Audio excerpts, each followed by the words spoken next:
काठमाडौँ विमानस्थलमा भारतीय सेना रहेको पुष्टि। वार्ताको आवश्यक तयारी नगर्दा दिल्लीमा चुक्यो नेपाली टोली। विस्तारवादी भारतले नेपालको एकमात्र अन्तर्राष्ट्रिय विमानस्थलमा भारतीय सेना उतारेको पुष्टि भएको छ। काठमाडौँ स्थित त्रिभुवन अन्तर्राष्ट्रिय विमानस्थलमा भारतीय विमानसँगै भारतीय सेना इन फ्लाइट सेक्युरिटीको नाममा काठमाडौँमा उतार्ने तयारी गरेको खुलेको छ।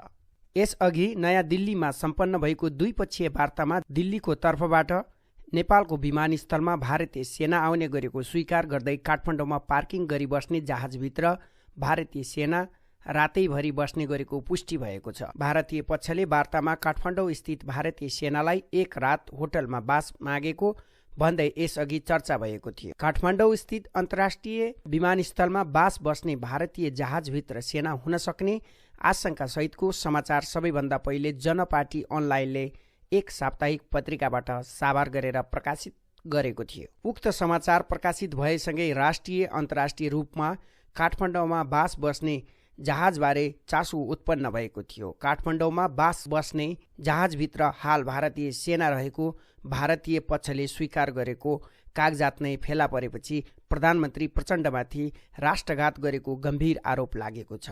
नेकपा माओवादीका महासचिव नेत्रविक्रम चन्द विप्लवले मङ्गलबार एक विज्ञप्ति प्रकाशित गरेर प्रधानमन्त्री प्रचण्डले एयर मार्शल राख्न दिएर भारतले राष्ट्रघात गरेको आरोप लगाउँदै वार्तामा सहभागी सहसचिवलाई सत्य तथ्य बाहिर ल्याउन भनेका थिए। त्यसको भोलिपल्टै दिल्लीमा भएको हस्ताक्षर सहितको कागज बाहिर आएको छ।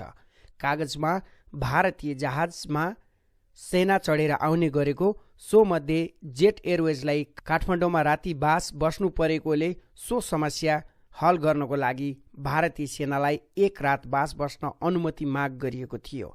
हतियारसहितको भारतीय सेनाले बास मागेपछि संसददेखि सबैतिर चर्को आलोचना भइरहेको छ।